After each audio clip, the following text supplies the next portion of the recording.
Obviously, it's quite a big session, global redesign series with its basis of a new social compact. We're basically talking about a new global order and what exactly that order is and what new partnership between the private and the government and civil society should look like. So hopefully we're going to have an interesting discussion that focuses on some specific issues that might be of your interest and your concern so that everybody can walk out of this room with some fresh new ideas instead of just some broad general principles. First of all, let me introduce to you our very distinguished panelist, Aron Cramer, who is President and CEO of Business for Social Responsibility from the United States.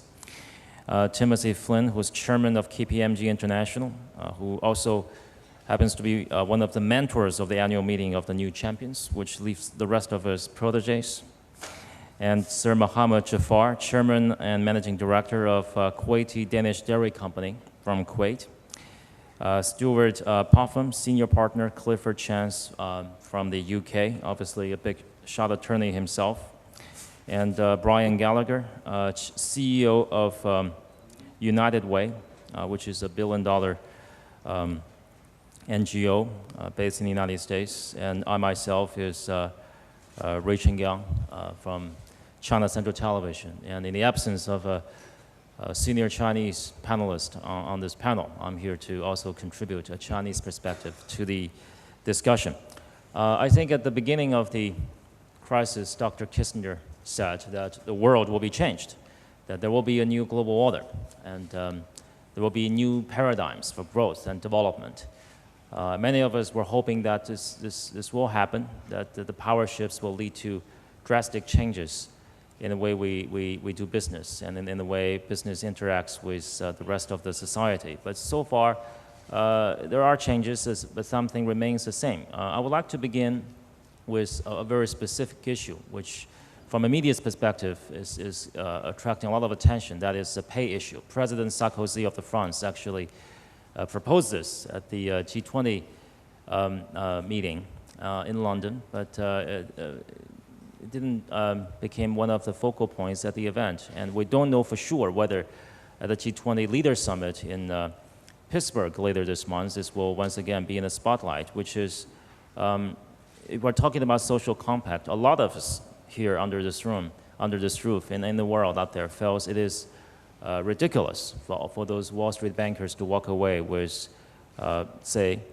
67 million US dollar annual compensation and a net worth of probably almost $1 billion if you're talking about a CEO of Goldman Sachs and that likes. But the question is, they're still doing that. From senior investment bankers to companies like AIG, they're still giving out huge amount of money to the senior executives. So should there be a new social compact on that? Should people walk away with that amount of money in high-risky businesses? Should they be rewarded that way? I would like to kickstart the conversation with this question, and instead of having each and every one of our panelists giving a 5-minute long presentation, we'll just interact with every topic as we move on. So, Sir Mohammad. Thank you. This is not a very popular answer, but I don't think that executive compensation is at the root of the problem. If you ask any government official to accept a teacher's pay, they will not accept it. They would prefer to make a politician's pay. How much money you pay an executive depends on what value they bring to an organization. Those organizations in America who took the taxpayers' money, when they realized that those who didn't want the taxpayers' money and didn't want any strings attached to executive pay, soon started crying wolf and saying, "You're nicking away our best performers." I think when people perform and bring value to the country, when they bring value to the shareholders and to the citizens, they should be compensated adequately. What's adequate from one society to another may differ, but within a particular culture, talent should be rewarded. The question arises when people don't deliver, when you put a coin in the Coca-Cola machine, or you don't get the can, I think this is when you feel that the money is wasted. But you know, how much do you pay for Kobe beef? How much do you pay for caviar? How much do you pay for things that people that are expensive to make? The alternatives are there. You can have cheaper management, but more expensive management doesn't deliver better results. I think if you look at the results, then this really should determine how much people should pay. I think this is a diversion, really. I don't think that we should concentrate over much on executive pay. This is not really what started the problem, and it's not what's going to end it. It's popular, I think. The politicians enjoy making a point of it, because this is the only thing that detracts from the politicians taking responsibilities for their own failures. But that's my take on it. So Mohammad, so you're saying that CEOs should be duly compensated for their good performance, but do they get punished for bad performance? Do they get punished for bringing disaster to the world economy? Of course. Probably not to the extent that people would consider fair. And a bigger question is that they're so immensely rewarded for taking greater risks, but it is precisely those risks that led the economy into chaos. How much would you pay a regulator, a good regulator? If I were to bring you tomorrow a regulator and say, this regulator can prevent the next crisis, but they want so much, would you say, no, I will not pay them, they're too expensive? It's relative. It's relative to what benefit they bring you. If this regulator is going to do some magic and be very thorough and prevent the crisis from happening, that brings important value to you. You would pay him. You would want him. You wouldn't want him to go somewhere else. And a much broader question that I would the rest of you to contribute on is that has to do with politicians. Politicians want the economy to have robust growth during their tenure, and consequently they would encourage business community to take greater risks, because greater risks sometimes brings greater growth momentum. And should we attribute that to politicians? Well, I think that, first of all, I would agree with Mohammad that the question of pay is a bit of a political sideshow. If you think about it, the world is facing three big structural questions. The first is, how do we get back on track with economic growth that will be lasting and more stable? The second is, how do we make a transition to a low-carbon economy so that we can maintain economic growth and live within the boundaries that the planet delivers? And the third is, how do we make a transition to a truly globalized world, one that is not shaped by the way the world looked in 1946? And if you think about those three challenges, which are all interlocking challenges, the only way that we will solve them is through different kinds of social contracts. And I say that plural because what we need is different contracts inside individual countries, and those will look different in China, in the United States, in France, and South Africa, and between nations, number two, and also taking into account the fact that in the 21st century we have not only governments, not only business, but also civil society, and in fact through the power of the internet we have shifting coalitions of interest that get created without a formal institutional home. So things look a lot more complex, which on the one hand I think makes it much more difficult to construct new social contracts, but I actually think that ultimately that's the great promise of our time, that we can leverage all sorts of different kinds of institutions to tackle these big challenges. And I think without some broader understanding, locally, nationally, and internationally, we won't address these three things which are the central challenge of our time. And just to follow up on that, and I think what Aron stated, every relationship is changing. If you look at relationships between countries, citizens, government, businesses, regulators, consumers, Everything is being reassessed coming out of this crisis. And if you want to take the political relationship, if you want to take executive pay, any aspect of it, there are things to be learned. Incentives have to be appropriately put in place for people to understand the common incentives and what's happening. And so we have to get back to fundamentals. And government's going to get more involved in business. It's going to come out of this process. It's critically important, I think. If government hadn't intervened a year ago, almost this week, we wouldn't be sitting here with the same economic environment we have today. They made a difference. Businesses have to change and get back to their core, what's fundamental to what they do. And their relationship with the regulator is going to change. Boards are more active today than they were before coming out of the crisis, more involved in risk management and assessing risk across the organization. Compensation programs are looking at what were the incentives in place and what behaviors did those incentives drive. They were very short-term focused. They didn't assess all the upside and downside risk. And incentives will be longer-term in nature. They'll span different periods, and they'll be structured differently. What the ultimate value of what one might earn, I don't want to get into that because the market will set that over time, but incentives will be different as we go forward. Consumers are changing their habits. And fundamentally, to me, what this comes down to is trust. There's a lack of trust in the system that caused banks to quit lending, that caused companies to quit working, that caused consumers to quit investing, that took governments to get more involved. And we have to work through that and rebuild that trust across all the relationships.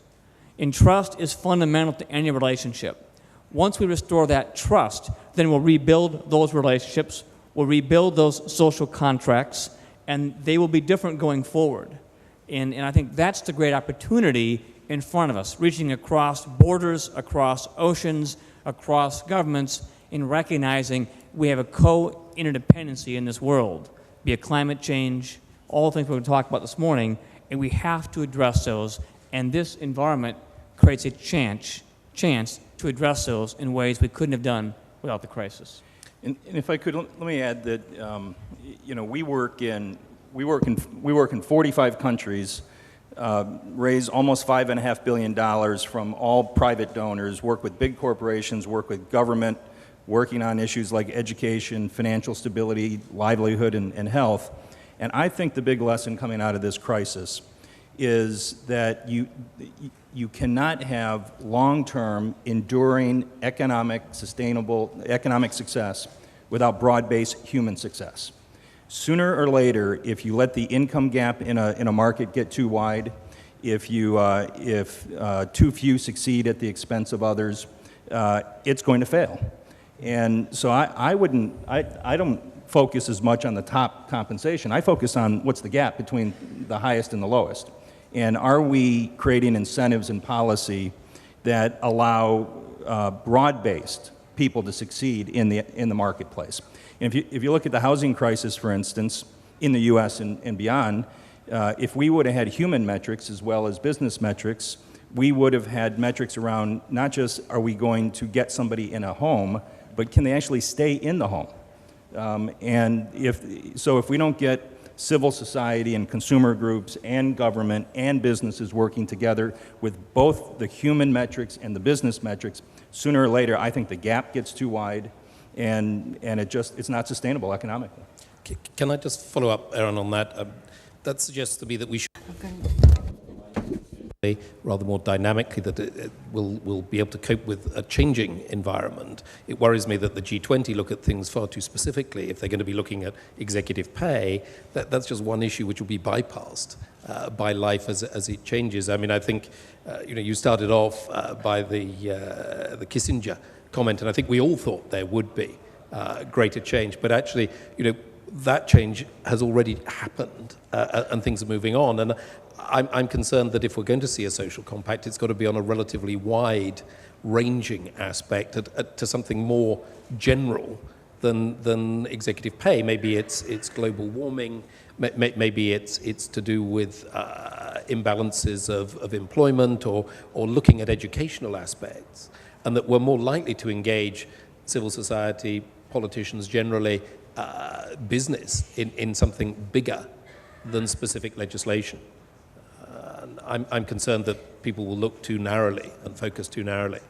The compensation issue brings a very interesting subject matter, which reminds me of a speech delivered by Bill Gates a few years ago in Davos, entitled "Creative Capitalism." He was advocating a new form of capitalism that makes the world a better place, indeed. And most recently, when Dr. Yunus, the Nobel Prize-winning banker, sat down with me in Beijing, he was also talking about a whole new different kind of incentive for businesses. The question he poses that, can businesses be incentivized by something other than profit, other than money, but rather by making the world a better place? But do you think that is merely a wishful thinking, or has this crisis enabled this thinking process to accelerate? If I can, I think that businesses have an acute understanding, one that grows by the day, that if they don't tie what they do to the health of society, then they won't succeed. We hear that stated quite a lot. You see examples, whether it has to do with water, whether it has to do with health, whether it has to do with climate and energy, where businesses are very actively engaged in shaping the future.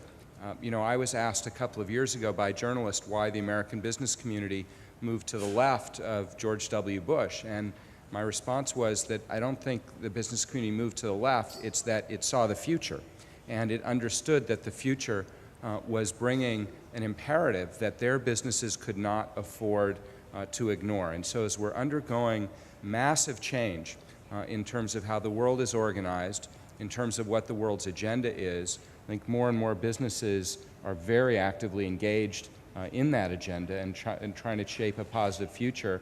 And I actually think the question of is it profits, is it purpose, is binary and not correct. I actually think those things very often end up coming together. If I may say that, I'm pleased you mentioned Bill Gates' example, because I was recently in Africa and I could see the Bill and Melinda Gates Foundation at work and what it is that they are doing.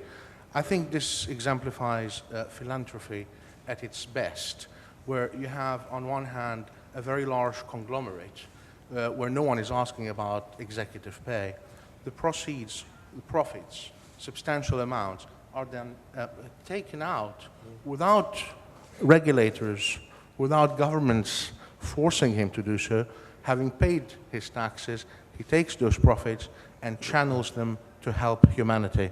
It's this return to fundamentals, this return to basics that we need. You need a more responsible consumer. You need a more responsible management. You need more responsible government. You don't want people who are addicted to spending beyond their means. It used to be that people would get a loan only under duress. It doesn't become a way of life, getting a loan for the consumer and for the banks and the governments that are very happy with the growth. Everybody's addicted to this. I think the post-crisis world will see a return to fundamentals, more caution, slower, more thorough world we're going to live in, and much more risk-averse perhaps than we have been in the past. And I think those are all excellent points. And I don't think that profits and purpose are mutually exclusive. I think they can coincide together. And I think you look at the long-term, sustainable, high-value organizations, that's happened. I've been in business for 30 years. I've seen a tremendous transformation from when I started in 1979 to today, even in my firm, and how much our people give back to the communities, how much we get involved in United Way. And I'm sure, Brian, you see that across corporate America and across the world. Everywhere. There is so much demand being created by our employee base that live in their communities, that want to improve their communities, that want to give back, that to attract the right type of talent, that's a critical component of a corporate culture you have to have, I believe, to have the right talent and be successful and sustainable long term. So I think we're getting better at it. I think the incentives are there from that talent attraction, talent retention, and I think from an integrity and a moral and just a social aspect of it, I think people recognize the need to do that. And so I'm optimistic that coming out of this crisis will accelerate that trend that I believe already has started in making sure that both profit and purpose come together for long-term sustainable organization. And in fact, I'd be even more pointed on the Gates speech. I would bet my last nickel that as the largest shareholder of Microsoft, Bill Gates will give Steve Ballmer no room not to run a profitable company at Microsoft. And if Warren Buffett's Berkshire Hathaway doesn't make money and grow shareholder value, then the amount of money going into the Bill and Melinda Gates Foundation won't be as large. It goes back to the contract. I think in philanthropy, in civil society, we need to start moving away from the idea of charity and start working with businesses and government to create quasi-organizations, not truly government organizations, not truly businesses, not truly NGOs, but structures, joint ventures that actually are about creating economic opportunity for people. And a lot of times people don't need another social service. What they need is support in order to get the right training, to get a good job, to be able to afford a home. And my experience is that these sectors work too much individually in silos. And I think there's an opportunity to start creating different kind of organizations and structures that would put our assets together for a greater good. Can I just pick up on what you were saying, Brian and Tim, because it seems to me that international businesses which have had to form these sort of compacts in order to cross borders, in order to find common values amongst their employees, have already started doing this. And somehow we as international businesses have got to show government or work with government to show them how this can be done. Because I think actually there's a real start at this social compact amongst international businesses. And if I may move on from the incentives for businesses to the incentives of governments, because what Mohammad was reminding me is that sometimes governments are probably more greedier than corporations, because in many parts of the world, particularly in emerging economies, many local governments are still motivated, or the judging criteria of the performance of the local officials is still GDP growth. It's still growth and growth only. And if that's the number one incentive, chances are they will introduce policies that are risky, that will consequently make the businesses take unnecessary risks. So phải chịu tất cả những các cái rủi ro không đáng có ở chỗ đó. Chính vì thế và đâu là những các cái và là những cái tác động, cái vai trò của chính phủ trong môi trường đó như thế nào? Tôi nghĩ là có thể nói rằng là chúng ta sẽ phải nghiên cứu vấn đề này, vấn đề rất là cơ bản, cái mối quan hệ của nó với những cái người mà được bầu ra, như là ông nói ở đây, đại diện cho ủy ban, cho chính quyền địa phương. Và đây điều mà chúng tôi muốn nói là cái vấn đề có thể nói rất là phức tạp và có thể không thể hiểu theo chỉ một chiều là những cái người mà bầu cử ra đấy trong một cái giới như vậy, rồi là họ đưa ra các cái quyết định để có các cái sự tiến độ như vậy. Ở đây câu trả lời là ví dụ như mỗi người một lá phiếu, và kể cả trong trường hợp đấy họ có thể có những cái quyết định sai trái. Và đó là cái giả thiết đưa ra là nếu mà các cái quyết định của họ trong việc lựa chọn ra những người là chính xác, đúng. Và ở đây cũng có các cái lý do của các vấn đề đấy. Ở đây chúng tôi muốn ở các cái chính phủ, không phải ở các nước đang phát triển, thí dụ như ở nước Anh chẳng hạn, chính phủ Anh chẳng hạn. Ví dụ như là các bạn biết xem rằng là cái đó nếu như mà các vấn đề cơ bản này là Fontaine, nếu mà các bạn để ý các câu chuyện ở đấy, có một cái đồng xu để vào ngày mưa, tức là phải tiết kiệm có vào những ngày mưa gió chẳng hạn, thì chúng ta sẽ để ý, chúng ta sẽ biết rằng có phần trách nhiệm như thế nào. Chúng ta hãy nhìn nhận một cách cụ thể vào những cái nguy cơ và các cái ảnh hưởng, các cái nguy cơ đấy như thế nào là có thể chấp nhận được. Liệu rằng chúng ta có thể nhìn thấy các cái sản phẩm về cái sự phức tạp về các cái vấn đề mà chúng ta hiện đang, là họ có hiểu tất cả các cái vấn đề đó, các nhu cầu của chính phủ, của những người tiêu dùng, của những các cái tranh lệch, và không phải chỉ là các vấn đề về cơ bản đây, mà vấn đề ở chỗ là phải làm rõ ràng, minh bạch, rồi là phải theo dõi được các vấn đề như vậy. Điều khác nữa cũng làm cho tôi cảm thấy lo lắng là khi mà chúng ta nhìn nhận về cái cuộc khủng hoảng này về mặt tài chính mà nói thì chúng ta có thể tập trung vào và có thể thấy rõ một vấn đề là chúng ta cũng cần phải dành thời gian để mà hiểu biết xem rằng là đây chúng ta không phải chỉ sửa chữa, và vấn đề chúng ta cần phải đề phòng là có các cái cơn lũ lụt sắp tới nữa.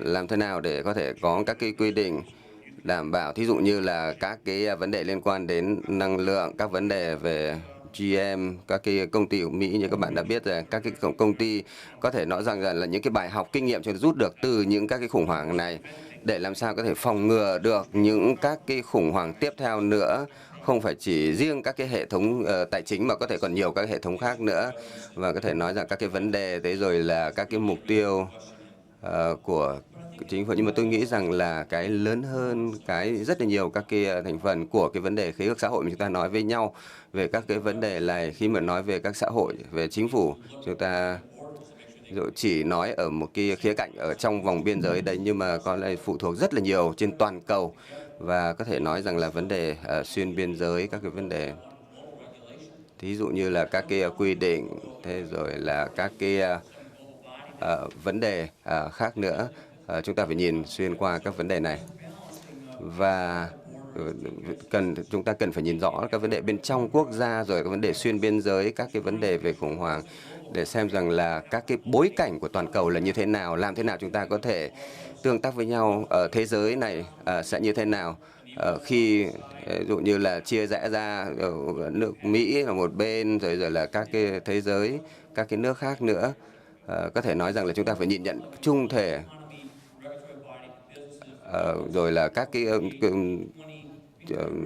cơ sở, các cái doanh nghiệp, các cái bộ phận trong xã hội, rồi là cái vấn đề niềm tin như thế nào, mọi người ta nhìn nhận các vấn đề này làm sao. Và chúng ta cần phải nhìn nhận làm thế nào để chúng ta phải có một cái nhìn nhận mới về các cái vấn đề này. Có thể nói là một cái thách thức rất là lớn. Thí dụ đối với các cái lãnh đạo của các cái tổ chức phi chính phủ, của các doanh nghiệp, của các chính phủ, có thể nói là một cái thách thức rất là lớn đặt ra vấn đề sau khủng hoảng này. Chúng ta phải nhìn nhận vấn đề này. Chúng ta cần phải nhìn nhận các vấn đề nào để có thể đưa ra được một cái tương lai để có thể tạo thành. Và tôi không thể không đồng ý hơn với ý kiến chia sẻ của ngài đây. Cái mà chúng ta cần phải làm sao để có được các cái tiến độ đây là chúng ta cần phải có một suy nghĩ tư duy một cách khác nhau, các cái vai trò khác nhau như thế nào. Ví dụ như là cái mô hình mà thế kỷ 20 là gì, các chính phủ rất là lớn, rồi lại đưa ra các quy định, rồi là thực hiện các cái vấn đề như vậy. Có thể nói rằng là cái có thể là các cái vai trò các chính phủ cần phải nhìn nhận lại các vấn đề này nữa, liên quan vấn đề về để mà xây dựng các cái đồng thời giữa các cái thiết chế về mặt xã hội dân sự, rồi là các cái khu vực tư nhân, một loạt tất cả các cái vấn đề cần phải nhìn nhận lại các vấn đề như vậy để làm sao có thể làm một cách hiệu quả hơn, một cách tốt hơn về các vấn đề đó. Và tôi nghĩ rằng là các chính phủ có lẽ là cần phải tư duy lại về cái cách thức như vậy, xem rằng là cái cách thức nên mới là như thế nào. Và điều này là rất là quan trọng. Tôi nghĩ rằng là rõ ràng là sẽ phải nhìn nhận lại các cái vấn đề này. Nếu không có thì sẽ rất là khó khăn. Và tôi nghĩ rằng là cái vấn đề khác nữa ở đây là chúng ta ví dụ các cái tổ chức thể chế, các tổ chức phi chính phủ, rồi là các cái doanh nghiệp, tất cả chúng ta đều phải cùng tư duy suy nghĩ công việc về của chúng ta ở đây. Nếu chúng ta chỉ nghĩ về các vấn đề về khách hàng, thế rồi là các cái quyết định, ví dụ như là mối quan hệ giữa Trung Quốc, Pháp và Hoa Kỳ, liệu rằng là chúng ta có cùng trong cái suy nghĩ đấy hay không? Và cần phải nhìn nhận các vấn đề này như thế nào về các cái quan tâm của các cá nhân ở đây. Và chúng tôi nghĩ rằng rõ ràng cần phải suy nghĩ lại, tư duy lại về cái thiết chế, về cái thể chế này.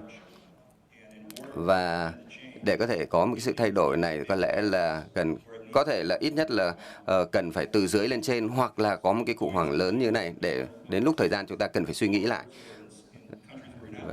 Và kể cả các cái quốc gia, có lẽ chúng ta cần phải nhìn nhận với các góc độ như vậy.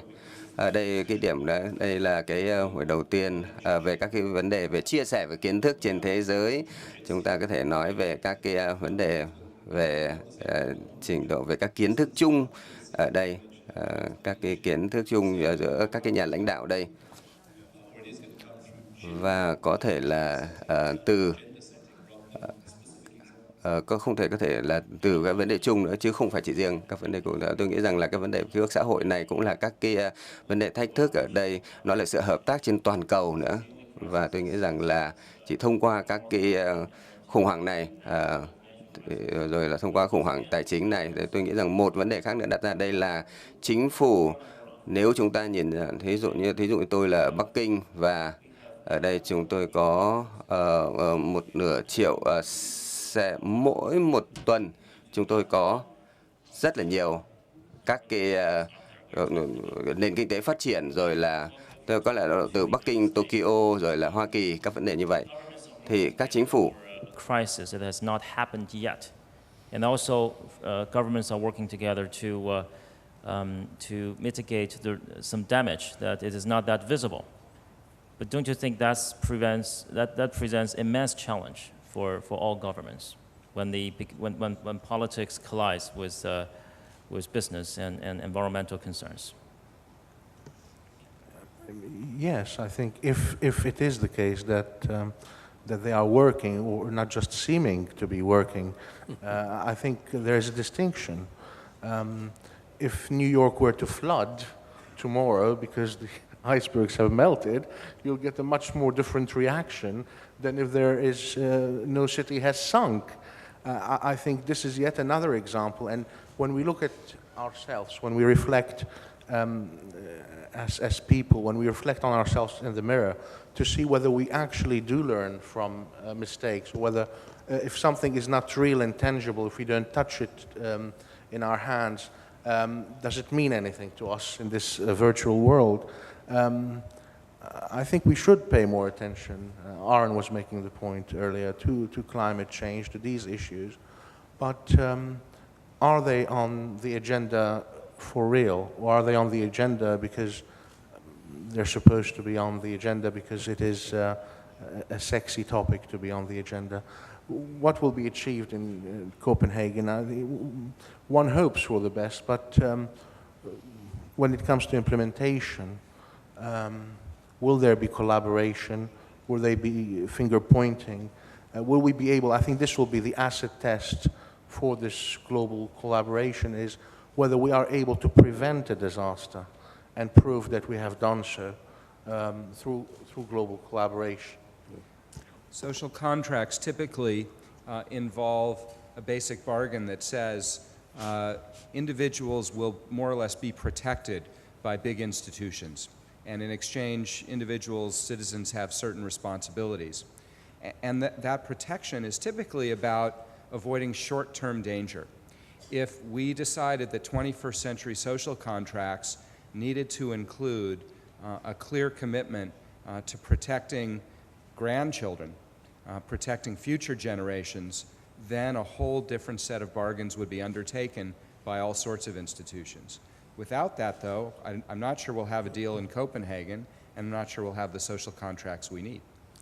You know, I wonder if it's also, is it necessary that every country agree to every exact standard?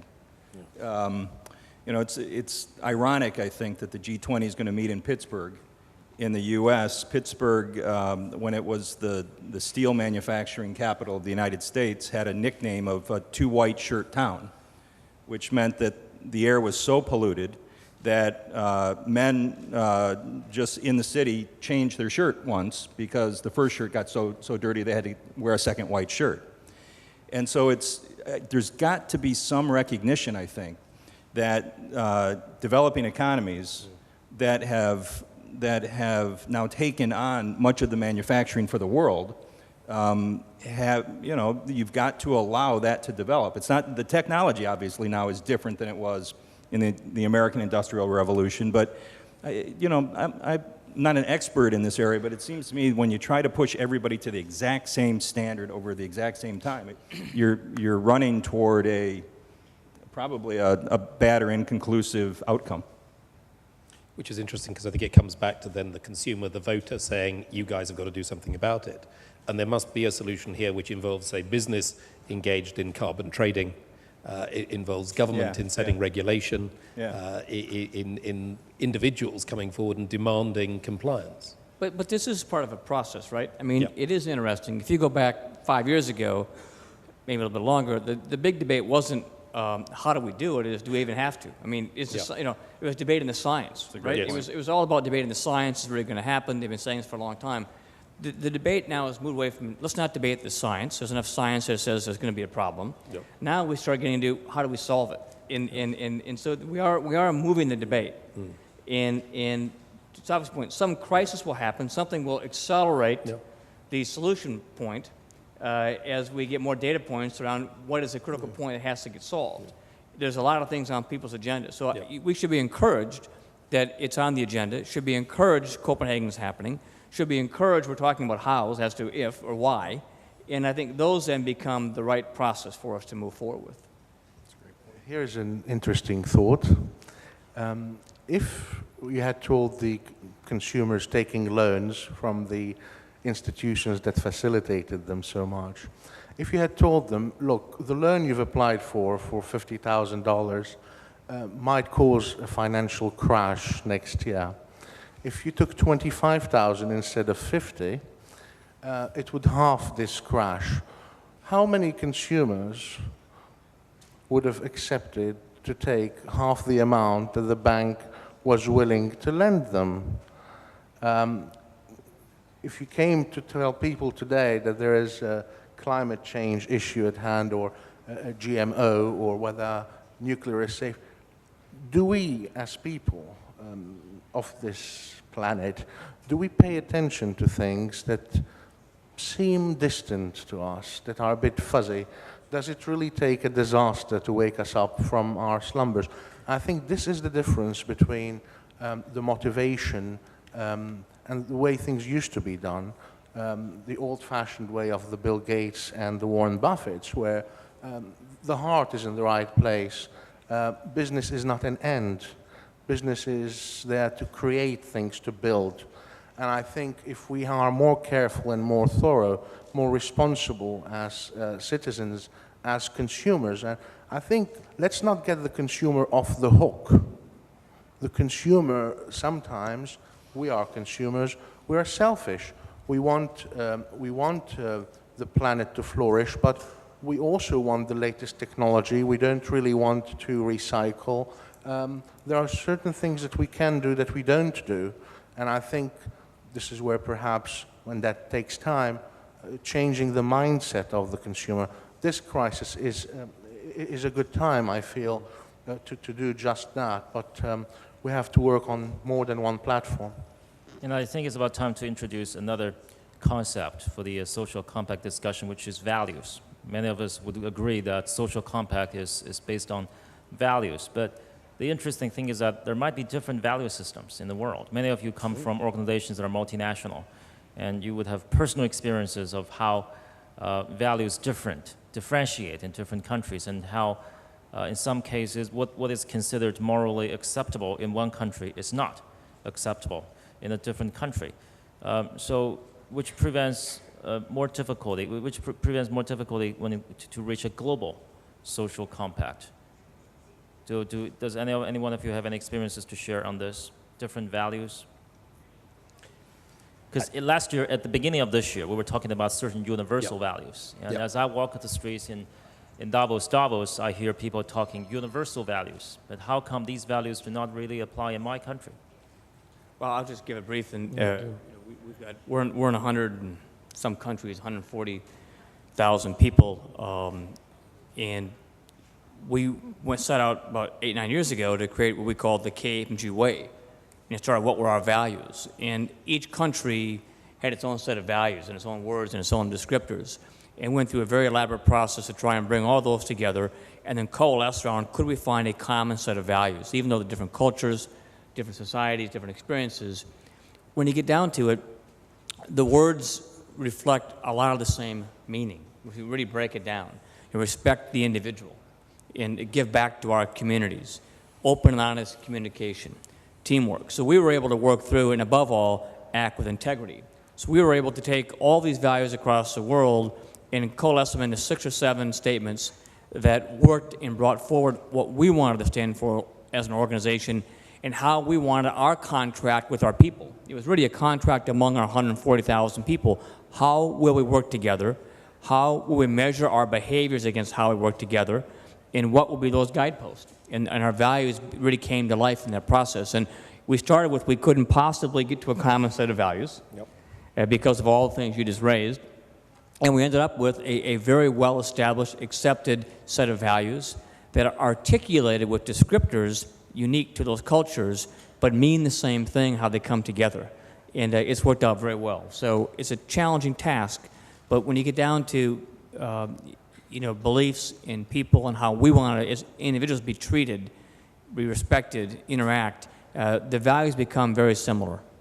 And certainly we had a similar experience at probably much the same sort of time. But what one learned was that you don't do it by trying to encompass all values simultaneously, but you start building. And I think that's where a global compact is likely to come from, where you find common elements.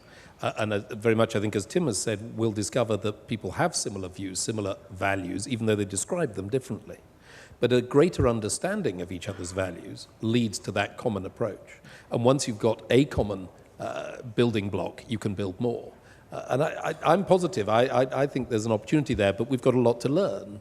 And globalization has probably run ahead of our own knowledge, so that there are different values out there that we don't understand, or different words used. Different priorities. And different priorities, I agree.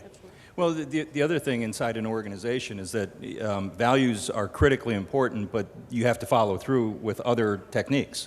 So, I'd go back to say, the overriding value of the compact has to be no political or economic success without broad-based human success. But then what are the principles to carry that out? And I think we need, across the sectors, an integrated approach. We need a shared agenda. We need shared accountabilities, and we need some transparency. So I think Tim's right on that, once the shared agenda in terms of climate change became, how are we going to do this? Now you're on to something else. Now you're on to strategy development, accountabilities, and so forth. So the values are important, but then I think critical conversation is, all right, how do we act on it? Because you can get to, I think you can get to values consensus fairly quickly. It's a long process, but fairly quickly. It's then how do you actually execute against your values? The global community, I think, has a de facto consensus on three big global values. One is peace. The other is prosperity, and the third, which has arisen more recently, is something having to do with the environment, environmental protection. Now, I agree that how those things play out will vary, but I think that's enough for the world community to work on. Even inside cultures, though, I would say that it's not that simple. As we speak, President Obama is speaking about health care in the United States, which is nothing less than encompassing a very sharp debate over values and priorities inside a single country. And so I think it can be a little facile at times to say that you can't have global values, because I think we do. And similarly, I think within nations, within regions, there also are differences which play out in a variety of ways and make this a more complex task. And we still have some 15 minutes, 10 to 15 minutes left. I would like to open the floor to our audience as well. And before we do that, I have one last question to all of you, but you don't have to answer right now. You can put the answer in your answers to the audience, which is who exactly will be defining the new social compact, and who will be responsible for executing that social compact, particularly a universal international social contracts. So far, our only sign of hope is, in the international sense, is probably the G20, which is big enough to represent the world and small enough to be efficient and to reach conclusion. So that is my last question for the panelists. I would like to open the floor to the audience. Any of you have questions?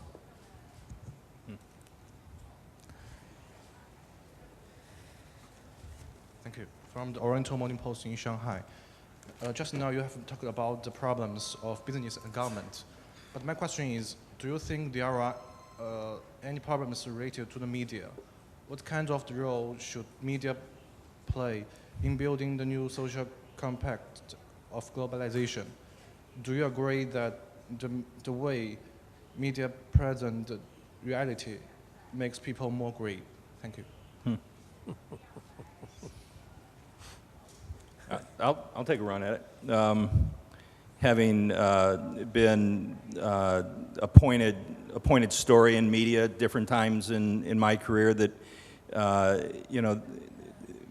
media has moved much more, in my view, to a profit motivation than to an independent party that tries to create public discourse. You're talking about U.S. media, right? No.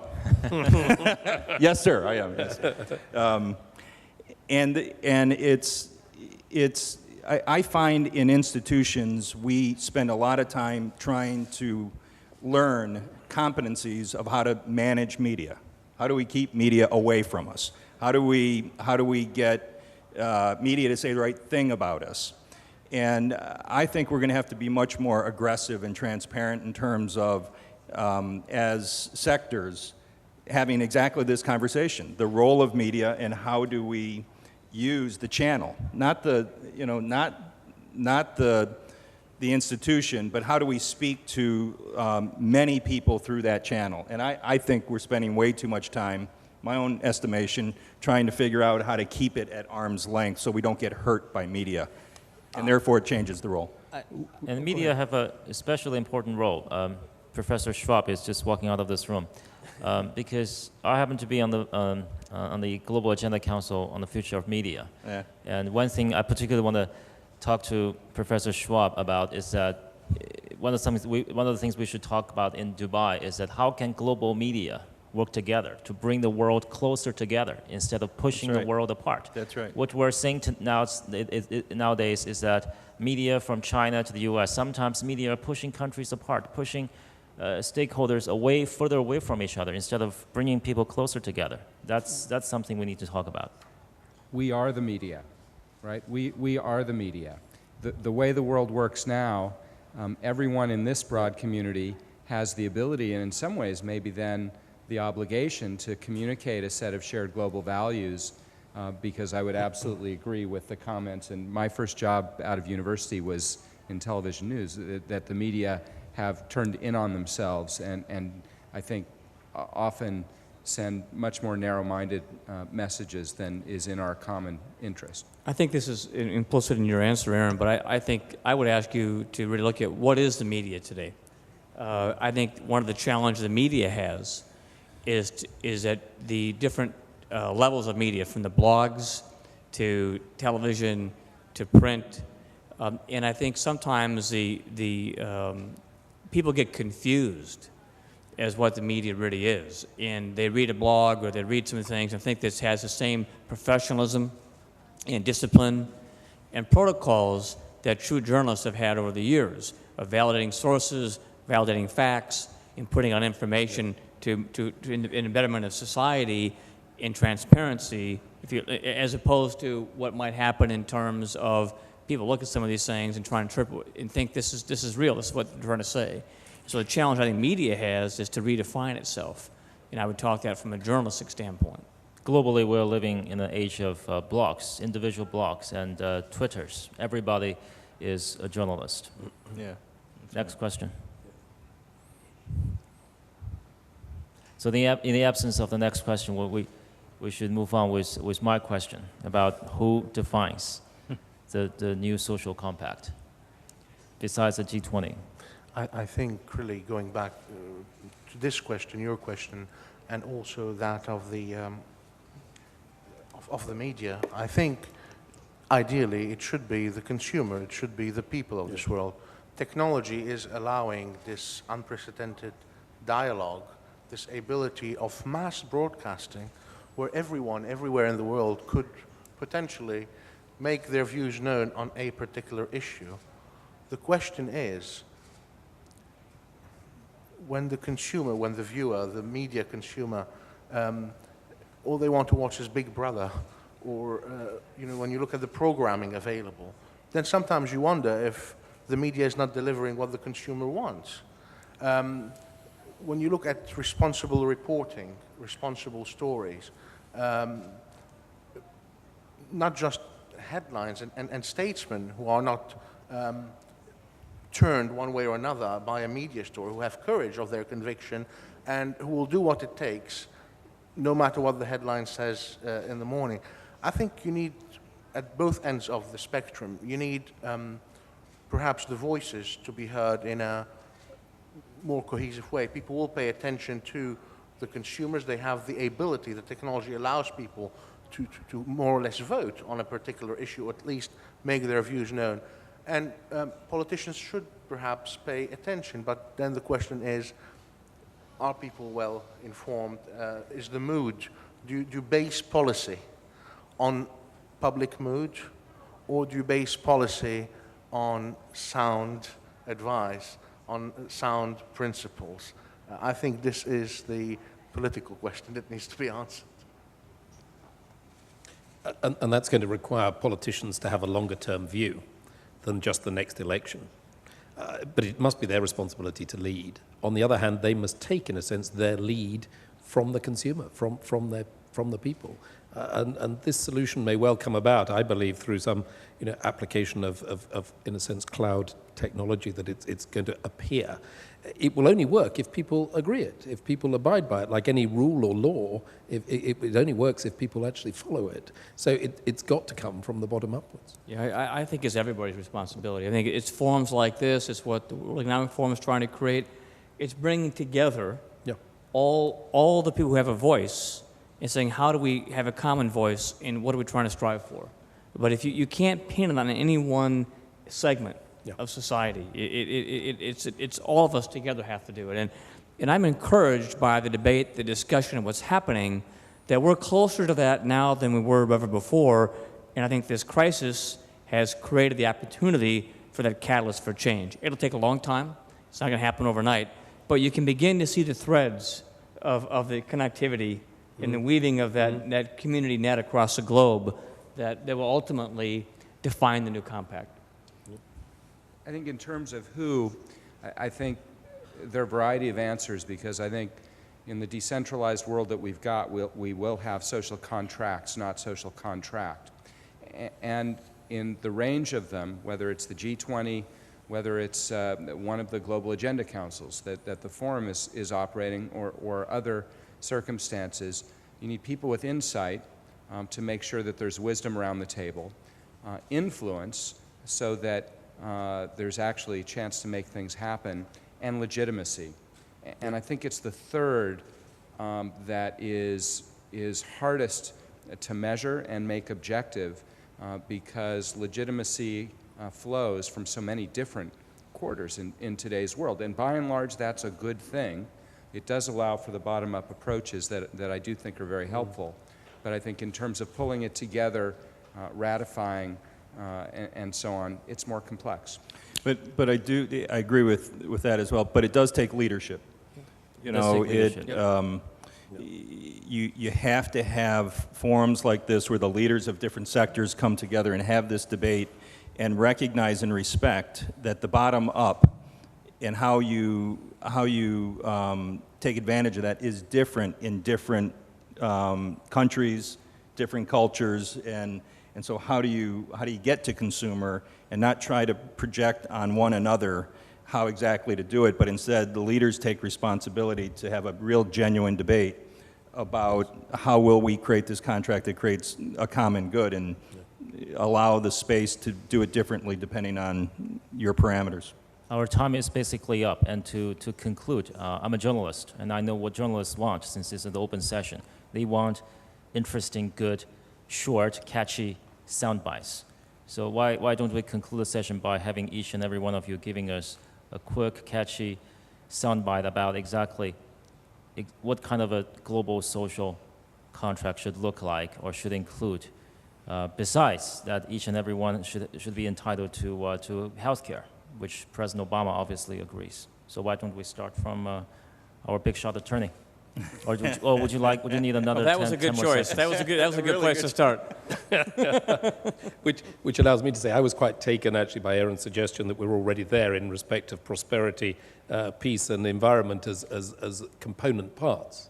I think the difference, and I pick up what Tim's saying, is that now, as a result of this economic crisis, we do know that we've got common issues and common concerns. And therefore, I think what we've got to find is the common willingness to address it. Common willingness. I think human nature learns best when there is a crisis, because that crystallizes really your energy and wakes you up.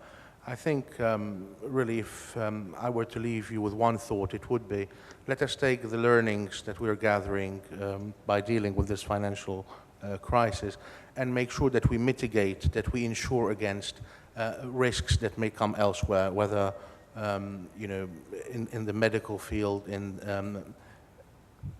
whether it is in a nuclear regulation, where will the next disaster come from, and are we ready for it?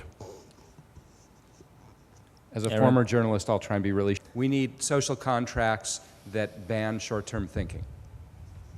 Social contracts that ban short-term thinking. I'll end where I began. The Roman Empire learned it, the English Empire learned it. There's no long-term political or economic success without broad-based human success. Human beings have to succeed. Mentor Timothy. Trust. Trust. That's short enough. and to make it more interesting, it is my pleasure to call on Professor Schwab to provide his insight as well. Professor Schwab. This is, of course, an issue which interests me particularly, and I'm deeply convinced, as you can assume, that multi-stakeholder groups are the best response to deal with all the challenges which we have on the global agenda. But there is one additional or two additional requirements. The first one is we have to move in the world much more from a decision-making process which is driven by political interests, by national interests, to a decision-making process which is driven by global needs, global necessities. We are a global community. And I think this is a difficult step which we have to undertake. The second point, which was mentioned here, is that we have to make sure that we have those relatively exclusive meetings of leaders, but we have to engage also in terms of an educational process. So people around the world. This is, by the way, the reason why we at the Forum make such an effort to use social community networks to propagate the message. And just one figure, for example, what we are doing here finds its response in the Twitter community, where we have more than 1 million followers. The third aspect is the necessity to involve into the decision-making system as much expertise as possible. Let's just take the climate change discussion, which was so politicized. Now, with much more integration of the scientific view, I think people have recognized what is at stake. We could apply the same for water shortage, food problems, and so on. So the integration of expertise, intelligence in what we are doing is absolutely essential. And I know some of you are in our global agenda councils. That's just what we want to achieve with those councils. Thank you, Chenggang, and thanks all the prominent panelists. Please join me in expressing our appreciation for this great session. Thank you.